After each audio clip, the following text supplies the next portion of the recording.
On termine cette édition avec Salomé Tiblou-Galas. Bonjour. Bonjour. Vous êtes consultante blockchain cryptoactive chez KPMG et on va revenir sur les résultats de l'étude de l'ADAN, dernière étude en date sur le Web3 et les cryptos en France et en Europe.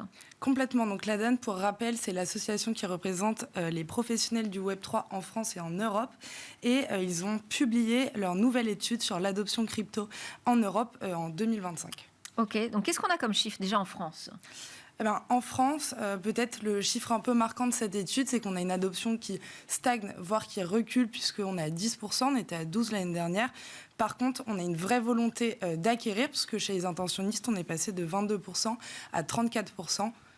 Donc on voit qu'aujourd'hui, il y a de plus en plus de gens quand même qui ont envie de se positionner sur ce type d'actifs. D'accord, donc on ne s'inquiète pas de la petite baisse d'adoption. Pour moi, on ne s'inquiète pas trop de la petite baisse, surtout qu'aussi, si on regarde le profil des investisseurs, on voit qu'on a une surreprésentation des hommes, donc toujours autour de 70%, et on a 42% qui ont moins de 35 ans, c'était 57% l'année dernière, donc on voit qu'on a une population qui vieillit légèrement, mais qui montre aussi que, en fait, de plus en plus, le profil d'investisseur en crypto est le même que celui en action, et on a une population qui est plus néophyte, qui est peut-être un peu moins jeune, qui s'intéresse aussi et qui vient acheter des cryptos. Plus de maturité. Et au niveau européen ? Au niveau européen, c'est des niveaux qui sont toujours plus élevés et qui sont même en hausse, puisqu'au UK, on a 19%, c'était 16% l'année dernière. On a 17% en Belgique et aux Pays-Bas. On a 15% en Italie, c'était 11% en 2024. 13% en Allemagne. Et donc, on l'a dit, 10% en France, on est en bas de l'échelle. D'accord. Alors, sur le levier, j'ai envie de dire que ça représente aujourd'hui pour les banques, les établissements financiers.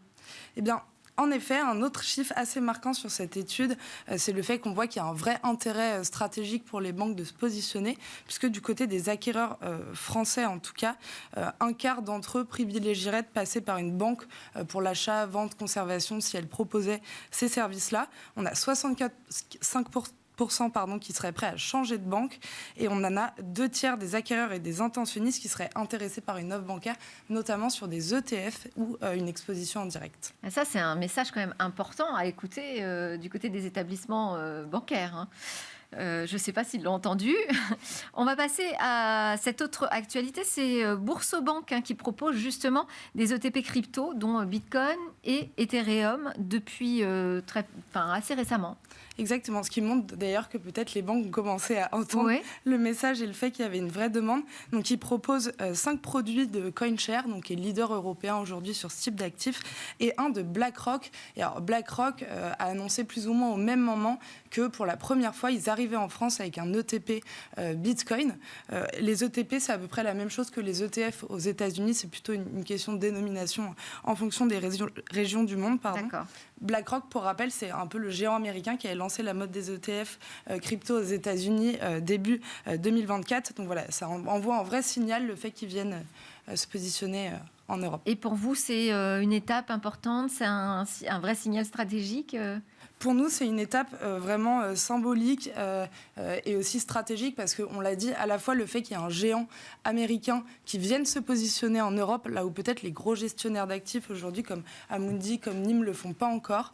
Et de l'autre côté, le fait qu'une banque de détail comme Boursorama, qui a 7,8 millions de clients, il me semble, propose une exposition indirecte en crypto à ses clients. C'est la première fois, je crois, qu'une banque de détail le fait via leur compte titre ordinaire.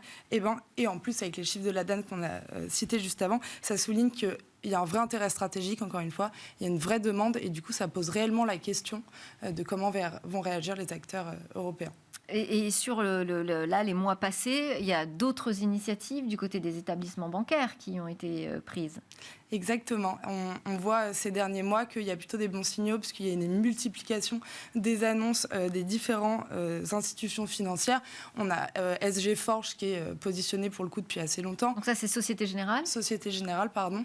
On a Crédit Mutuel qui a un fonds où ils investissent déjà dans des projets crypto. On a BPI qui a fait des annonces aussi avec un fonds crypto. Et surtout, on a Exarch qui est la filiale de BPCE qui a été annoncée fin d'année dernière, qui est capitalisée à 45 millions.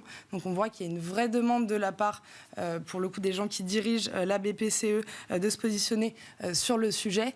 Et ce sera à suivre dans les prochains mois, mais a priori, il va y avoir des grosses annonces là-dessus. Donc on voit en tout cas que peut-être que les réticences culturelles qu'il y avait de la part des banques, notamment sur le financement du terrorisme, sur la lutte contre le blanchiment d'argent, ont été plus ou moins levées et qu'aujourd'hui, elles ont compris qu'il y avait un intérêt et que c'est surtout une question de timing en fonction des produits qu'elles vont proposer. Quand est-ce que ça va arriver ? Bon, quand est-ce que ça va arriver ? On va suivre ça notamment ensemble. Merci beaucoup Salomé Tiblou-Galas. Je rappelle que vous êtes consultante blockchain et cryptoactif chez KPMG. Et puis merci à tous de nous suivre sur la chaîne Be Smart for Change. C'était Smart Tech. On se retrouve très vite. Vous pouvez aussi nous suivre en podcast. À très bientôt.